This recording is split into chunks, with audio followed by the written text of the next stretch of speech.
Hello everybody. I'm going to try and explain in pretty simple terms what yesterday's announcements from the DWP actually meant.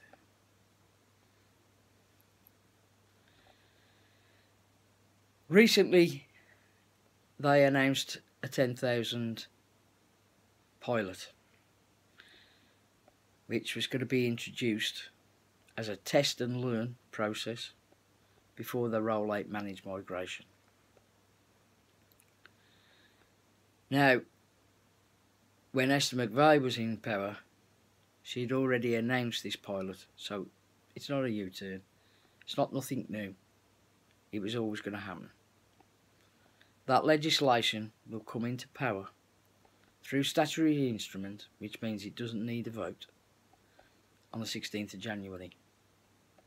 And in July, those individuals will be transferred over to Universal Credit.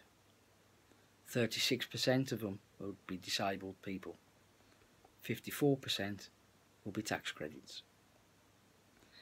So, for all the big U-turn, it isn't a bloody U-turn. It was always going to happen. However, she made changes to how that will happen. For a starter, she scrapped the extension of the two-child cap, which is good news.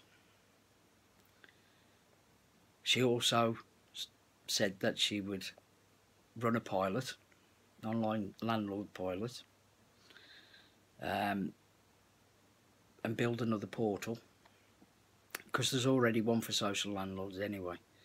So the private landlord portal will be built,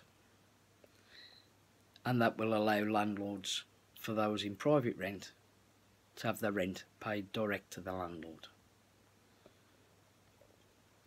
This can be particularly helpful if people are really struggling and can't manage their finances.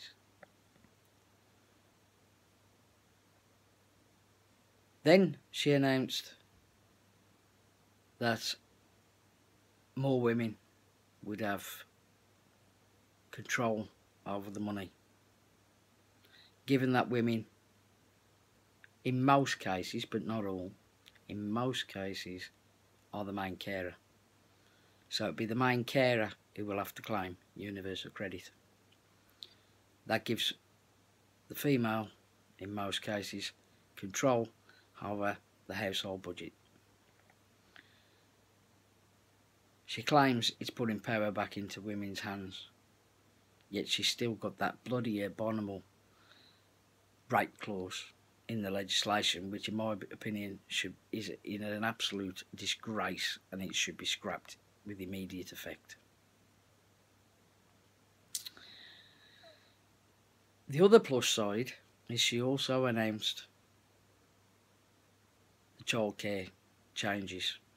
Many people at present under Universal Credit have to provide their childcare fees up front and then claim it back. She has now decided that because so many people on very low incomes, or those who have got no savings at all, that is going to be a difficulty. So she's announced yesterday that the Flexible Support Fund will be available to those who are unable to pay the childcare costs up front for the nursery. Just remember, this has to be a registered person or a registered nursery. Can't be granny or anybody else. The other thing is, with this particular one, is that what's going to happen is, it's also, she told the job centre staff that they had to have some flexibility and discretion. That's the caveat. It's at their discretion. Those who lost their SDP when they naturally migrated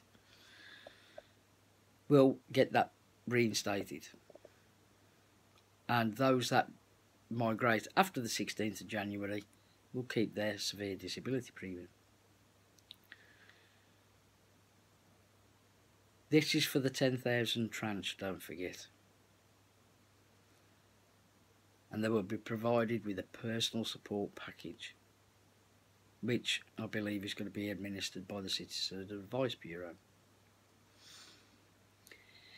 However, to manage migration for the rest of the tranche of individuals that are yet to transfer to Universal Credit,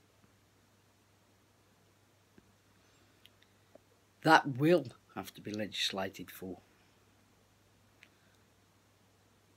And they will have to have a debate in the House of Commons, which could be quite interesting.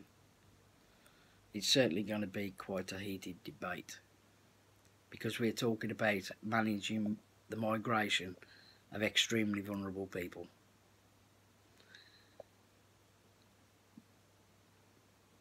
There are also the cuts for some.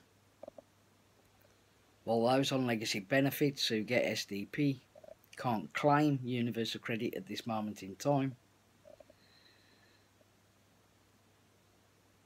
there will be some people who will lose out on the disability premiums, and that's going to be a hell of a drop, with some losing up to £300 a month. So those that lose out, you will get the yearly rises. Those of you with transitional protection who keep their SDP,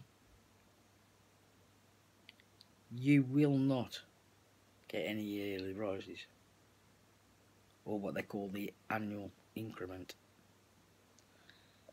So I'm hoping, folks, that's a little bit plainer for you to understand. It's not easy to get your head around this legislation. It's quite difficult, because quite often what they say and what they mean is two different things. So you have to try and read between the lines. And while a lot of it's in legislative speak, which is, you know, deliberately done to confuse the ordinary person, or should I say the ordinary claimant, the poor buggers who's going to end up being affected by this. So hopefully that's made things a little bit clearer, guys. And all I can say is good luck, and I'll see you again soon. Bye for now.